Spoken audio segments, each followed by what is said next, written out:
बिस्मिल्लाहिर्रहमानिर्रहीम। अस्सलाम वालेकुम। मैं आपका होस्ट डॉक्टर इस्मान आज के नए सेशन के साथ आपकी खिदमत में हाज़िर। आज का हमारा सेशन बहुत इंटरेस्टिंग है। आज के इस सेशन में मैं बताऊंगा कि कुछ ऐसी चीज़ें जो रूटीन में आप कर रहे होते हैं अपने पेट्स के साथ, जो कि उनको इरिटेट कर रही होती हैं या उनको पसंद नहीं होती।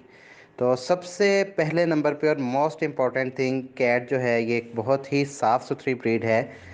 इनको साफ़ सुथरा रहना बहुत पसंद है। तो जब आप घर में कैट रखें तो ख़ास तौर पे इस चीज़ का ख्याल रखें कि इनका लिटर बॉक्स जो है वो आप टाइम टू टाइम क्लीन करते रहें। अगर लिटर बॉक्स टाइमली क्लीन नहीं होगा तो उससे इनको बहुत ज़्यादा इरिटेशन होगी। तो हम अपने अक्सर जो क्लाइंट्स हैं उनको ये बताते हैं कि अगर आप कैट के ऊपर तवज्जो नहीं दे सकते तो फिर बेहतर है कि आप अपने इस शौक़ को बदल दें। सेकेंडली, जो कैट का एक बिहेवियर होता है, ये ना इंडिपेंडेंट क्रीचर है।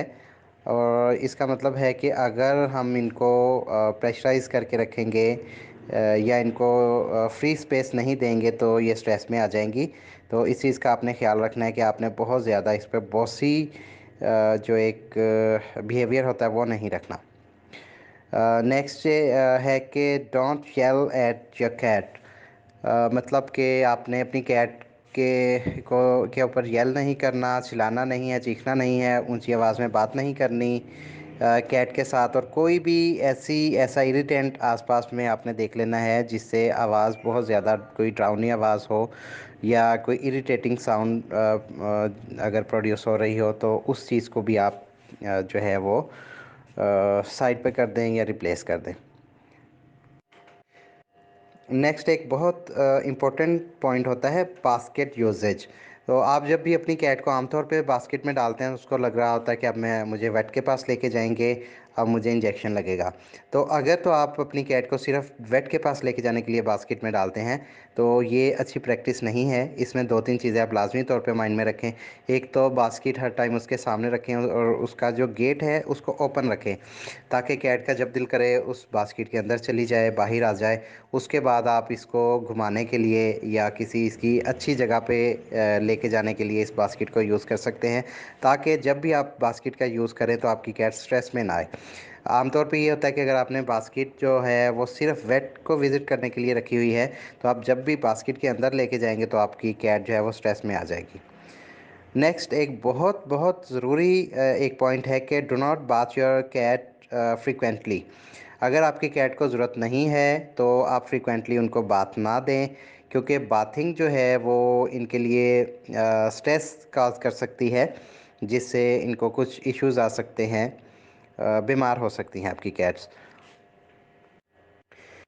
नेक्स्ट पॉइंट है कि आप अपने वेट को टाइम टू टाइम विज़िट करते रहें, अपने वेट के साथ कांटेक्ट में रहें। अगर आप कुछ भी इसमें अनयूजुअल देखें, आप फ़ौरी तौर पे अपने वेट को कांटेक्ट करें।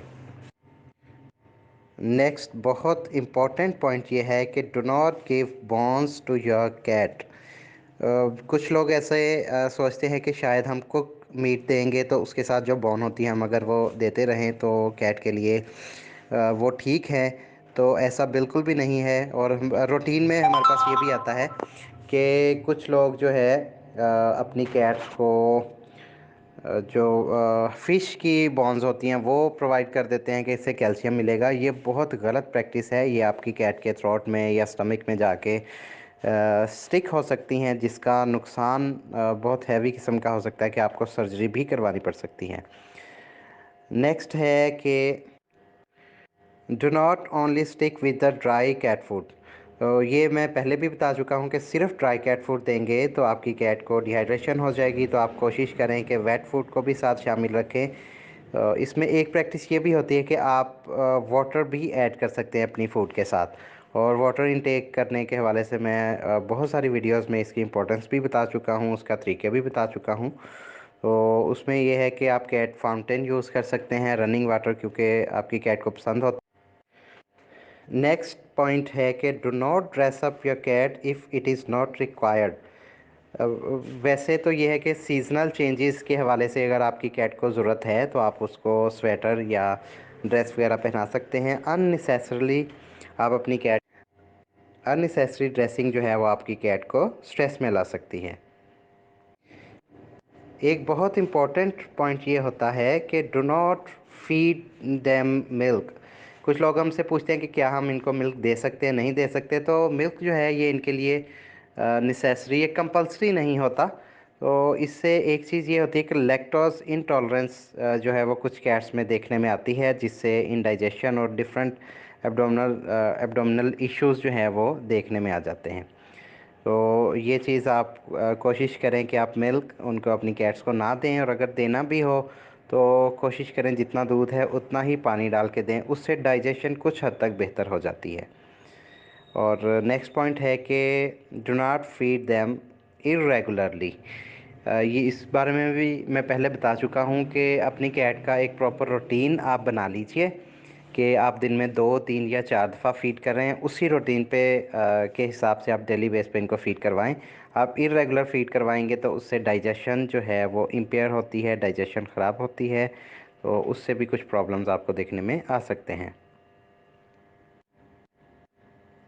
आज के सेशन में इतना ही। जज़ाकल्लाह, अल्लाह हाफ़िज़।